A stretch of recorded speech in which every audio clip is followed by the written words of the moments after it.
welcome din sa itong taknas pagtuon. Gikinahanglan kini aron dugangan ang atong kasuod sa atong Ginoo o madugangan atong kahibalusan. Iyang pagbalik sa iyang pamaagi sa itong kinabuhi. Karon tuna nato ang adlaw nga ipapahulay. Usa gihapon ka major nga pagtulunan, ika-11 nga pagtulunan sa ato ang third quarter nga leksyon sa the teachings of Jesus Christ. Apan sa dili pa kana, ako kamong imbitahon sa usa ka pagampo. Amahan nga langit doon, salamat nga imo kami gihatagan sa gayon makatuon ining usa kasuhito nga angay namong tunan ang adlaw nga ipapahulay. Salamat sa balang espiritu maghatag og kasalabutan og inspirasyon panalangin sa tanan nga mga televiewers sa ngalan ni Jesus. Amen. Amen.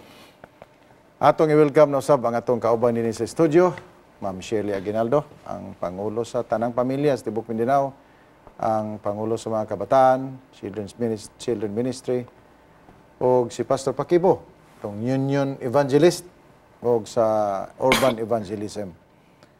Akong gihatod ang atong pagpagumusta, labi na gyud sa itong mga kaigsunan sa abroad, o labi na itong mga kaigsunan, ma'am, sa Ebola virus sa Africa. Dili, sayon. Kalilisang ang maong virus. Kay daghan kayo ang nakalas sa... Mao na ginaingon nila nga ang maapektahan sa maong virus, 9 out of 10 will die. Grabe. Grabe. So, si Don Lisias, salamat Don nga wala ra mo napiktay diha, naa sila sa Africa. O ang Dios magapanalangin sa tumag kaigsunan nga kay kung makatakod man kun didto nila ma'am siya pag-abot dire posible Delikado gyud. katag. Pansalamat nga padayon ang atong pagtuon adlaw nga ipapahulay kay mao ni virus nga kinalan matakdan ang tanan nga ang tanan makabantay unta nga kining adlaw ipapahulay alang kini sa kaayuhan sa tao. Gani ang atong memory verse Pastor Pakibo pwede to basahon Marcos 2:27 o 28. Og siya mingon kanila, ang adlaw nga ipapahulay gibuhat alang sa tao. Dili ang tao alang sa adlaw nga ipapahulay. 28. Busa ang anak sa tao agalon kang kinsa na ilalom bisan pa ang adlaw nga ipapahulay. Kining nga kontrobersya sa adlaw ipapahulay, mahatagan ni siya og husay dinhi tungod kay una sa tanan ang adlaw nga ipapahulay mao ang gihimo gikan sa Dios padulong sa tao. Ang direksyon ani Pastor Pakibo gikan gid sa Dios para sa tao. Gihatag ni para sa tao. Duna kay dakong tulubagon kung sa paghatag sa Dios niini nga kanimo imo ni siyang gasalikway tungod kay mura ni og usa ka doktor nga nagprescribe sa usa ka maayo nga medicine para nimo apan imong gisalikway kana dako kaayo nga kadaot nga mahimo sa imong kaugalingon. Correct. Og di man siguro nato hingpit kaayo nga ma-describe ning usa ka medicine ni hatag nimo pero labaw pa ni sa usa ka medicine na akong gisulti. Kay prescription ni sa Ginoo para nimo.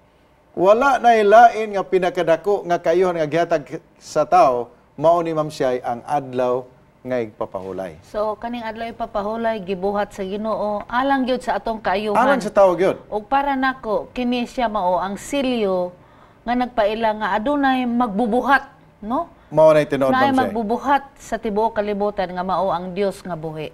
Og sa iyang paghimo sa 10 commandments dili lang ni siya iyon nga gihimo niya sa tao ang adlaw ipapahulay kundi kining adlaw ipapahulay nakadikit ni siya sa papan nga bato, duha ka papan nga bato nga gisulat sa Ginoo, pinagi siya makamot didto sa bukid sa Sinai sa karaang tugon. Ang adlaw ipapahulay adunay dako kay nga kahulugan sa kasing-kasing sa Ginoo o gusto niya nga kini nga pagbati iyang i-transfer ngadto sa kasing-kasing sa tao nga malipay siya nga gigasahan kita niyang adlaw ipapahulay. Kay kanang moingon og dili ka maghimo og lain nga Dios, dili ka magyukbo, dili ka ngalan sa ngalan sa pagpasipala sa Dios. Hinumduman mo adlaw ipapahulay. Ang igpapahulay lang gyud ang matawag nato nga na-receive nato sa Ginoo nga dunay gitawag og immediate og physical nga relasyon. Ang adlaw ipapahulay ni Ma'am Shay kay mao man ni ang maghatag nimo og kasiguruhan nga ang Ginoo naghimo sa tao dili aron nga patrabahoon siya tanan-tanan. Kana bang yun nga ang Ginoo gahimo nako og Lunes, Martes, Miyerkules, Domingo tanang adlaw. So gabuhat ko ang adlaw. No. Ang Ginoo gusto nga ang tao magtrabaho. Pero dili gusto ang Ginoo nga ang tao magsigi og trabaho. Ambot sa mga empleyado, kita nga mga empleyado akong naobserbahan nga kung naay holiday, grabe man atong lipaya, no? Ang Ginoo wala pay holiday ma'am siya, gahimo ni siya holiday. Pero ang Ginoo, weekly holiday gyud. Dili kay holiday lang, holiday pa gyud. Holiday pag gyud. Holiday, mao ni ang adlaw Alang ipapawlay. gyud sa kayuhan o sa kalipayan sa tao nga iyang gibuhat. Unya mga kaigsunan, sa paghimo sa Ginoo niini, ang adlaw papahulay wala nila lisi kung unsang adlaw. Kay Hudyo man ang naturan, Hudyo man ang mga tao nga mga direct no recipient sa mao nga balaod ang mga Hebrewanon. Wala sila galalis unsang adlaw ang ipapahulay. Kay kaniadto usa ra man gyud ka adlaw. Usa ra mag-adlaw. Sabado ra man gyud, ikapito nga adlaw. Bisan karon ma'am say dito ka sa Israel. Dili makadunggo ang imong barko kung makaabot ang barko sa within the territory of Israel. Hunong gina siya. Kaya ang adlaw papahulay alang kanila. Of course, ang how may problema ani. Si tulon sa nato ang when. Ang adlaw ipapahulay dili problema sa when kay adlaw gina nga Sabado.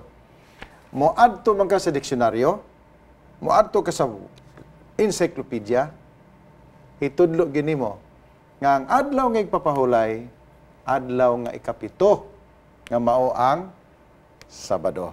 Ang ubang mga kalendaryo karon mga kaigsuonan ug mga televiewers, first day of the week murag Lunes.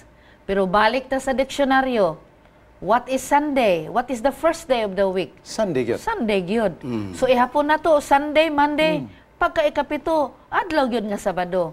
So ibutang na to sa atong hunahuna nga wan ay lain nga adlaw nga ingon sa Ginoo nga pahulayan ang nga ikapito ka adlaw. Adlaw gyud nga Sabado. Nya gusto na ko mo hisgot mo gamay mathematics aning adlaw papahulay ma'am siya kay kini mathematics mo god murag nabutang na po ni sa kung kasing-kasing. Kung maghisgot tag adlaw papahulay, unique ra gina siya. Unique meaning ang unique wa na lain. Siya ra gyud. Kung nganong unique siya kay gi-identify man siya nga ikapito. Paghihap ko ko 1 2 3 4 5 6, 7. Kini ni ang linya, wala gilain, kini na gyud ang imo pudyot nga adlaw papahulay. Di ka pwede mga kini ako. Kung min kag kini ako, imo na siya. Pero min kag unsay giandam sa Ginoo nimo, kini man ang kapito. Doon na bitaw magwawali, nag-ingon nga, kung kamo magbuot og unsang adlaw ang adlaw papahulay, daw bi karon sa 7 ka kwarto, room number 1, room number 2, room number 3, room number 4, room number 5, room number 6, room number 7. Pito mo gikasal ka magtiayon. Gi-assign ka sa room number 7. Ayaw pag-ingon, musulod ka sa room number 6. Dili na mao ang imong asawa diya. Kay na dito. Ang room number 7, na din na ang imong pagkasuonon. Ibutang. Di ka pwede nga, bisan asa lang, total parihara man ang mga kwarto. Dili pwede. Ang adlaw nga ipapahulay, ikapito, fixed, wala lain. Kung dili siya Sabado, lahi gini adlaw. Mo na pangutana yun nila nga kung tinuod man gyud nga ang ikapito mo adlaw ipapahulay ngano nga minilyon man sa mga tao karon ang nagsimba og dili ikapitong adlaw. Okay, kung pagutan-on mo ng minilyon nga wala nagsimba sa adlaw ipapahulay, kanang mga minilyon, nagsulti sila nga dili adlaw ipapahulay ang ilang gisimba. Mo na kanindot ani, min sila nga nganong minilyon man lagi ang nagbantay sa dili adlaw ipapahulay. Ilahan ang pagbuot sa ilang organisasyon. Pero mag-isgot tag kabuton sa Ginoo, sila mismo musulti nga kanang ilang gisimba dili na siya adlaw ipapahulay. Ang minilyon nga nagbantay sa laing adlaw gawas sa Sabado, ang ilahang gibantayan nga pagsimba tungod kay nabanhaw si Ginoong Hesus. Oh, nagtuo sila Dili ang adlaw ipapahulay nga naas bala ang kasulatan nga ikapito nga adlaw nga papahuwayan gyud sa Ginoo. Og iya kining gibalaan gipapahulayan o O pahulayan, gibalaan, o panalanginan. gipananginan. Blessed, Sanctified. sanctified, and and blessed. rested. In other words, wala na laing adlaw, gawa sa adlaw nga igpapahulay nga maong ikapito. Magbuot man ang tao, pero dili mao'y prescription sa Ginoo. So kung magbuot ka nga mao ni imong adlaw papahulay, di ka pwede. Kay kung mag-birthday ka, marag bag-ora man siguro ka birthday si Pastor Aguinaldo. Oh. August 12. 12 yung Hasta birthday. pod ka. Oo. Pwede na ako August 3. Oh.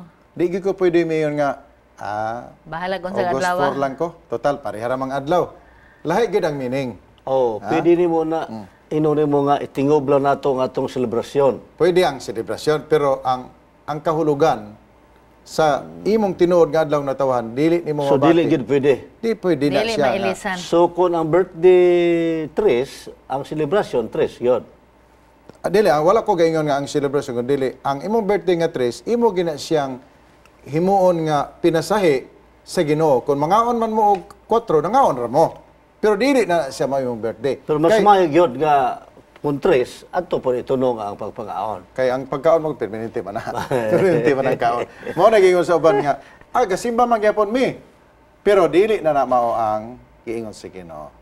Posible ka magsimba Domingo, Lunes, kasimba man gyapon tas Ginoo kay ang pagsimba wala magina ga require nga magtipok mo tanan, although usapon na siya ka pamaagi, pero ang pagsimba sa Ginoo na may gitawag individual, personal. Kana bang ikaw mismo gasimba pirmi sa Ginoo. Diba? Pastor Ang nakalahi manggod sa adlaw nga ikapito kay maura gyud ni siya ang adlaw nga gibalaan sa Ginoo. Wala na gilain, ma'am siya. Wala na gyud lain, gipanalanginan. Unya ibutang nato ni nga sa iyang pagkamagbubuhat mao ni ang celebration, no? So iyahang gibalaan, iyang gipanalanginan ug iyahang gipahulayan. Pahulayan. O niya, Sa ubang bahin, na dito nga, ang nagbuhat sa langit o sa yuta o sa kadagatan, atong ihatag ang himaya. Ang adlaw ra gyud nga yang ipaabot nga kita magdaig og maghimaya niya kana ra gyung kana rin adlaw. o kana gipamatud-an mismo ni Ginoong Kristo sa dinhi pa siya sa yuta. Muna nga, kung doon tayo mga kalibog may tungod sa adlag papahulay, ang bugtong nga muhatag ugusay niya na, maog yun si Ginoong Kristo. Kaya nga naman, kung magiskutag daang tugon, layo kayo itong dagang tugon. Pero kung magiskutag bagong tugon, doon na history sa pagbalik si Ginoo. Atong hinumduman mga televiewers nga life has counterfeits, no? Hasta mga Bantayan radyo gyud po, nato. ma'am, mga radyo listeners po na to. Kung naay mga genuine, naagyo yung mga piki. Oh. Counterfeit. Oh, counterfeit. Tanaw nimo, uy murag gyud. Kuan gyud, Levi's gyud nga tinuod, murag gyud original. Pero it's a counterfeit. Ang pagkamabubuhat sa Dios na apoy ato ang kaaway nga gusto pud Mo counterfeit po. mo counterfeit po mo equal Nagkan kay mo angkon nga Dios sila karon. mga televiewers o atong mga radio listeners nga mabiktimata dirita sa piki dito gyud ta sumala sa bala ang kasulatan. Nakalista na po ni sa propesya, ma'am siya, nga doon mo piki. Oh. Gipahibalo na tadaan, nga pagbantay mo, kaya na ay magsulob o bisti sa manulunda, pero kana di ay mga lobo. Sa to pa Pastor Paulo mo sitol na ta anang win. Wala When? na tanang When? win. Sulbad wato na na. ta sa how. How will we Si Ginoong si observe the Kristo, Sabbath? maoy atong basyanan ni ana. Okay. Ang iyang relasyon sa adlang papahulay, ma'am siya, grabe kayo. Kay ang Lucas 4:16 nisulod gid siya sa sinagoga. Kung imo nang basahon ang Lucas 4:16, mao na ihemplo ni Ginoong Kristo nga iyang gibilin. Mipahulay mismo si Ginoong Kristo. Siya ang atong magbubuhat, siya ang atong manuluwas. O walay lain nga gihimo ang Ginoo nga pinakadako nga ehemplo. Kay kining pag tindog niya sa sinagoga, mao ni pinakadako nga physical evidence kung asa siya sa panahon sa adlaw ng papahulay. O basahon na to, palog Pastor Pakibo, ang Lucas 4:16. Og siya miabot sa Nazaret, din didto siya magtubo. Og sumala sa iyang nabatasan, siya misulod sa sinagoga sa adlaw nga ipapahulay. Og siya mitindog aron sa pagbasa. kini di na ginati malalis kay tungod dunay pulong dina nga sumala sa iyang batasan. Kay kun kas-ara man mo, di man siguro tawag nga batasan kanimo kun kas-ara kanimo, di ba? Wala, pastor. Ang giingon din ng nabatasan, habit. Habit na Practice. practice na. Mao na iyang Sa to pa, ginahimo mao na pirmi. yun ang imuhang lifestyle pag kinabuhi. Nga gusto po si Ginoo nga maatong masundog nga pag abot po sa adlaw ang papahulay, musulod po ta sa simbahan kay mao man ay how.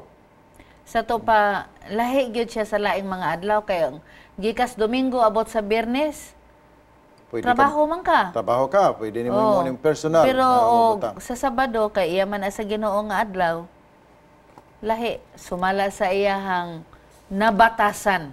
Practice tuwa siya simbahan, tuwa sa sinagoga o nagabasa, nagaampo, nagasimba. O sumala sa ingon sa Hebrewanon 4:10 kini rest from our own works. Rest pahulay sa atong kaugalingon nga trabaho og dinhi sa adlaw papahulay duna siya gihimo nga mga milagro. Si Ginoong Kristo. Dagan siya gipakita nga mga milagro pagpaila nga adlaw ipapahulay pwede himuon sa gitawag nga mga butang nga makaayo sa tao. Kini mga milagro gihimo si Ginoo sa adlaw papahulay. Di nato ni siya ma-question. Tungod kay ang pagbuhat sa maayo nagpadayon sa adlaw papahulay. Kana bang di na ma-postpone bitaw ma'am say nga kung naipatay gihimo milagruhan si Ginoo na ay gigutom Masakiton. pakanon nimo na masakiton imong giayo. Pwede na to mahimo sa adlaw papahulay. Tinuod na pastor, pero sa panahon na Ginoong Hesus, Daghang question siya Question siya ni. sa mga Legalistic nga mga people, hunahuna. pariseo, Mga formalist, Sadducees. mga formalist nga mga tao nga nagporma lang sa pagka-Diyos noon pero paglabay nila sa tao nga nanginahanglan, wala nila tabangi ang Ginoo kay ingon nga kun sa adlaw papahulay nag-drive ka sa imong sakyanan, then nakita nimo dito sa daplin nga dunay tabangonon. Kung imong gilabyan siya, wala ka makasabot sa unsay katuyuan nimo sa pag-adto simbahan. Mo na to, ang pagtabang, ang pagpakaon, ang pag-ayog masakiton, mao nay pwede nga mga butang nga himuon sa adlaw papahulay. Naaba ba yung mga kaigsuunan hangtod karon nga susama pod sa mga pariseo ang ilang pagbantay sa adlaw ipapahulay? Daghan kaayo tag makita pero kung maghisguta og dili maayo nga pagbantay sa adlaw papahulay pertindig na. Pero ato na lang hisgutan ang modelo para na sila pattern masundog nila og ang modelo mao gyud si Ginoong Kristo then pagkahuman kay nilakaw naman atong Ginoo ang mga apostoles. Gani ang apostoles Acts buhat 17:2 dunay dako kaayo nga pulong dina nga kinahanglan atong mabantayan. Buhat 17:2, buhat 13:44, daghan kayo ang gisgutan dina nga kapag ingnan kay kining adlaw papahulay gilalis ni siya sa mga Hudyo, gilalis sa mga Pariseo, mga eskriba kay duna sila ilang kaugalingon nga rules and regulations sa adlaw papahulay. Kung ato nabantayan sa last quarter nga leksyon, na ay gisgutan dito nga stricto kayo ang mga Hudyo sa pagbantay papahulay. Di sila pwedeng di ka pwede mo kuha ka og panyo sa imong bursa dayon manrapo ka sa imong ilong kun og galing gisipon ka. Kay Kitaod na daan ng panyo. ibutang na lang ang panyo dire dayon imo na lang ilok-liyog kamay. Sa ilahan na mao na siya ang maayo nga di para di ka kabuhat. Pero sobra na naman siya gitawag nag mga legalistic ang mga disipulos gi-question nila kay nangutlo sila og ilang gipamakli ang kanabang Uhay. plucking of Uhay. corn. Plucking of corn during the Sabbath. Then Para sa ilang pagkaon lang para sa yun. pagkaon. Ang Ginoo nagsulti nga ang kanang gutom sa panahon sa adlaw papahulay di na maguna nimo ma-postpone. Pero kanang mga parte o unsa pa na dinha ma-postpone man na nimo. Pero kining gutom nga nig-agi ka padulong didto na itawong gigutom nangahi nimo og tabang o ikaw mismo gigutom. Pwede ka nga makapangitag pamaagi nga matambalan ang imong gutom. Saving life, ang word na. Saving life mao'y pinaka-major nga ang ngayan himuon mga butang nga pwede himuon sa adlaw nga papahulay. Mo nang giingon diri sa Mateo 12, versikulo 12. Pagkadako pagbili sa tao kaysa usa ka buok nga karniro, busa uyon sa kasuguan ang pagbuhat og maayo sa adlaw nga igpapahulay. Mo na siya. Kana siya gi-interpretar na nga buhat nga maayo pagpangayo, pagpakaon, pwede ka mag-feeding sa panahon sa adlaw nga papahulay. Pwede ka mag-medical mission sa adlaw nga papahulay. Pero pwede sab nimo i-postpone sa Domingo. Pero naagi emergency, di ka pwede nga ayaw sa kun yung disturbuha kay gawali pa ko. Nain na kuyapan din na ayaw na ninyo tanduga kay hulatan ninyo nga masalop, masansit, ayaw na ninyo tanduga dala sa ospital. Dili na pwede, Ma'am Say. Nakabisita mi ko sa Kapuloy-anan, nag-missionary work mi ni Pastor Aguinaldo. Pagsulod na mo, nangutan naman siya, unsa man mo, sa inyong reliyon, kay kaning magdalag Biblia, murag mag-questionable man dayon. Mahadlok sila. So, niingos Pastor Aguinaldo, mga Kristohanon mi. Niingon dayon ang among gibisitahan. Sa tanang mga Kristohanon, ang di yun ako ganahan, kanang mga Sabadista. Uy, may gani kay Murag wala silang nagkuratan sulti mi. kay na Oh. siya dito. So, amo tong gilingaw-lingaw siya, pila iyang anak, hangtod nalimot siya sa Sabadista. Sa sige na mig ulo istorya pa dayon, nganong dili makaganahan sa mga Sabadista? Kay naami silingan kani adto nga Sabadista. Nagbulad mig humay anang Sabado unya, hapit na gyud mo bundak ang ulan. Ningon mi nga silingan tabangi taon mi kay wash out ning amo ang humay. Nya ningon ang amo silingan, ay Sabado man ron. Sa Domingo na lang. Munang grabe niyang Dili na to kayugot pwede. gyud. That was an emergency. Kay Tinodbe po na. ni Say wash out gyud, Narawa no? po yung mga kaigsuunan, anak, Ma'am Say.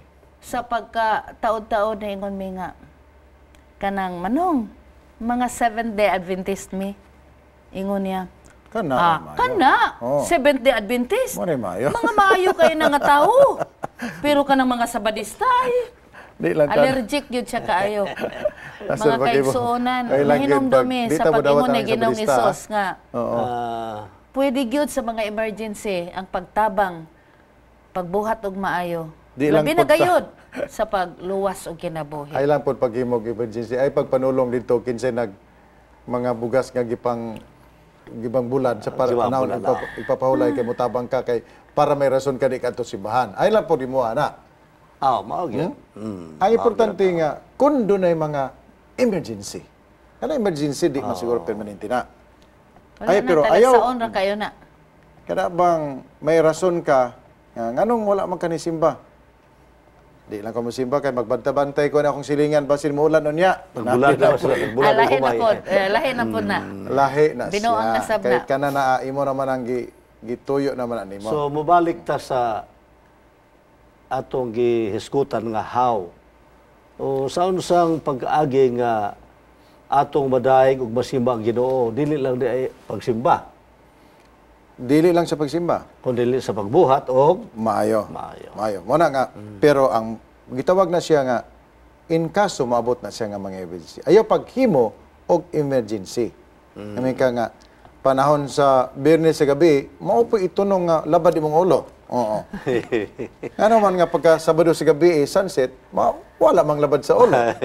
Pero wala kon ato masabtan og maayo nga ang katuyuan sa Ginoo nganong gihimo niya ang adling papahulay kundi alang sa imong kayuhan. Mao Wa ni po na nga kanang renewal po na sa imong relasyon sa imong Ginoo. relasyon. Na sa tibok adlaw ipapahulay, didto ka simbahan makig-huy-huy ka sa Ginoo. Og Magdaig ka. katong teksto ganiya nga giandam na to mao ni paila nga bisan ang mga apostoles. Kay nga dinhi sa Acts buhat 3:54 sa tibuok sa sunod adlaw papahulay ang tibuok syudad miadto aron sa pagpaminaw sa pulong sa Ginoo. Magisgot ka sa karaang tugon ang adlaw papahulay Sabado ikapito ka adlaw gibantayan sa bag-o nga tugon si Ginoong Kristo iya mga disipulos nagbantay adlaw ipapahulay Sabado. Magisgot ka human mikayab si Ginoong Kristo sa langit ang mga apostoles nagbantay sa adlaw ipapahulay mao gyapon Sabado. Ug Mga mao gyapon kini karon Ma'am Mga Say. kaigsuonan, mga viewers sa television, o sa ato ang radio listeners, ato lang yung sundon Ang prescription, ang pagbantay ni Ginoong Hesus ang nga iyang nagsulat sa Balaang Kasulatan. tinoda. Siya ang atong modelo unsaon pagbantay ang adlong ipapahulay. Siya o kining adlong papahulay magpadayon hangtod sa langit. O bagong langit, o bagong Bago sa yuta. langit. O kining atong gihimo mao kini atong training ground dinhi karon. Ug samtang naghahimo kita niini, nagmalipayon kita kay adlag papahulay gihimo si Ginoo alang sa usa ka malipayon nga katawhan nga nagpaabot sa pagbalik di Ginoong Kristo. Amen. Kay dito sa langit igsoon lonlon kalipay, dito sa langit lonlon kalinaw, ug hinaut dito sa langit magkita tang tanan paminawa tawang usa ka awit dugang inspirasyon sa atong pag-alagad sa Ginoo.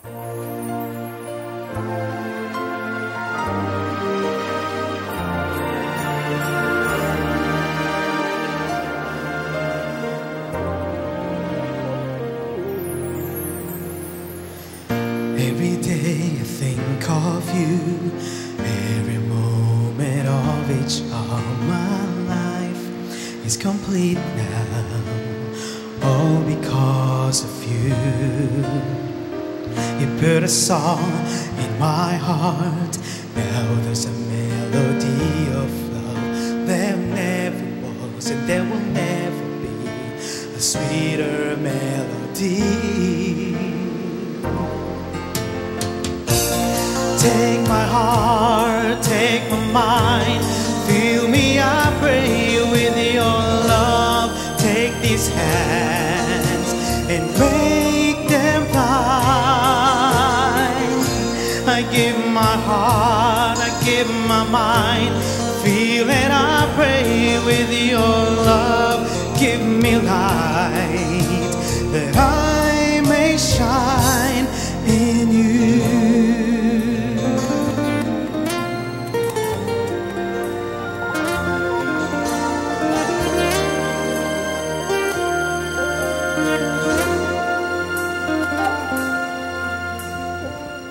Happy thoughts in my mind, and as long as I'm Langit nun nga Amahan, nalipay kami sa pagtuon sa laksyon nga imong gihatag kanamo niining semanahuna. Hinaot nga kami magkinabuhi nga uyon sa imong kababuton labi na gayod unsaon pagbantay ang adlong igpapahulay. Bugkusa kami sa gugma, panalangin, kapasaylohan sa among mga sala. Kining tanan among ginapangayo sa ngalan ni Ginoong Hesus. Amen. take my heart, take my mind, fill me, I pray, with your love. Take these hands and make them